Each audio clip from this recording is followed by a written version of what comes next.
Hello, and welcome to another homemade episode of discussions of mindfulness based therapy and all related and sundry things. Yep, these little homemade videos are my sort of homemade chocolate chip cookie version of talks on this work, and so you'll excuse my little fingers on the dial and the start and stop button, etc.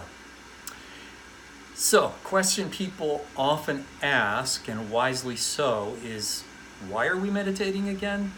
And generally, I want to suggest it's a really good question if you're working with a expert in any field, or somebody who presumably knows more than you, or we think they do, is to ask, why are we doing this again?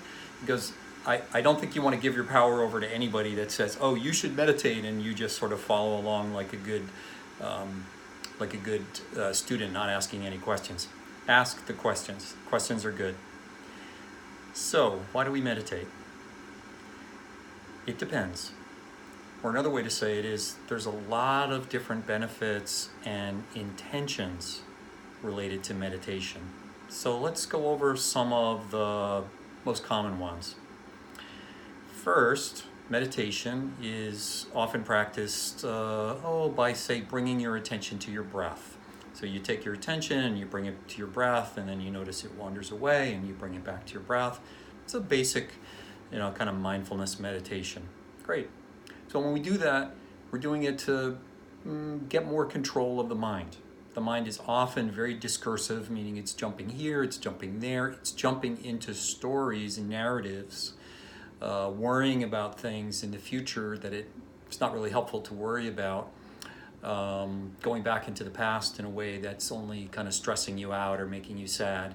So it's kind of wandering places that you don't necessarily benefit from going to. So it's a basic practice to get what we might call more control over the mind. It's kind of like finding the steering wheel to the mind. It's like, oh, I can actually steer this thing. I don't have to just let my mind take me wherever it sort of wants to go. Next part of the practice is often kind of learning to notice what our thoughts and feelings are from a kind of a little bit of a distance, a kind of a slightly more objective place that we could call mindfulness.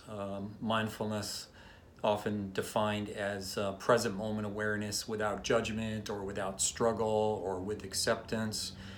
So there's a big benefit that can come for many of us with the ability to say, oh, I notice I'm having a lot of anxious thoughts today, or I notice my mood is rather negative today, as opposed to really just being sort of totally caught up in those thoughts or feelings and kind of identifying with them as kind of who we are. So it's a little bit of helpful distance from our experience from which we can kind of look at it and consider it and know it's not all of who we are. Another purpose of meditation is as we notice these thoughts and feelings coming and going, we build what's often called resilience, the ability to tolerate these uncomfortable thoughts, memories, worries, emotions, body sensations, energy arising in the body without having to run away from them, without having to self-medicate them, without having to avoid them. So that's resilience, the ability to kind of stay with experience even when it's uncomfortable. And that's very, very empowering.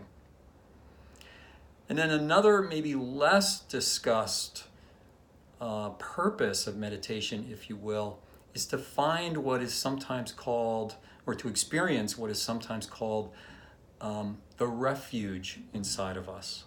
The refuge is like a little place inside of us. I kind of think of it as this kind of just this little kind of structure inside of us where we can kind of rest and know that we're okay no matter what's happening around us.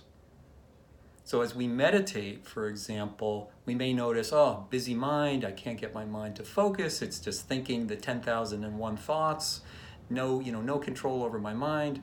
My mood is kind of, zigging and zagging. There's a fire truck going down the street while I'm trying to meditate. The world around me and even inside me is kind of a mess.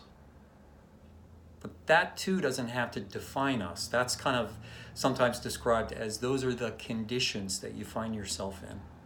But this little refuge is a place where we step back, like one more step back from even our own thoughts and our mood, to a place where we're just watching all of this kind of coming and going. We're just noting it, noticing it, and we don't have to identify with it. We don't have to fix any of it. We don't have to get rid of it. We don't have to improve it. We don't have to answer those unhelpful thoughts or prove that they're wrong. We can just be okay no matter what's happening. Which, by the way, is kind of the Buddhist or the mindfulness-based definition of happiness. Kind of knowing that we're okay, at least okay. There's a kind of a well-being, a sense of well-being, no matter what's happening. Whether we're in a good mood or not such a good mood. Whether we're feeling anxious or we're feeling confident.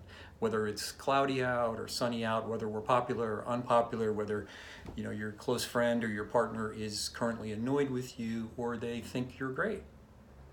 It's a kind of an unchanging sense of okayness, of well-being that doesn't depend on the conditions being just the way we want them to be.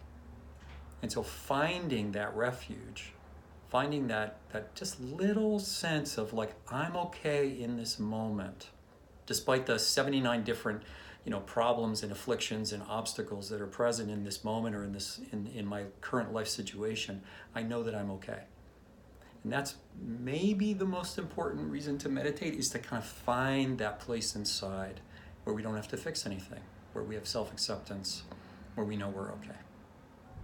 All right, so I hope that's helpful. Different ways to look at meditation, why we do it, what the intention is, and what the benefits can be. Talk to you the next time. Thanks for being here. Over and out.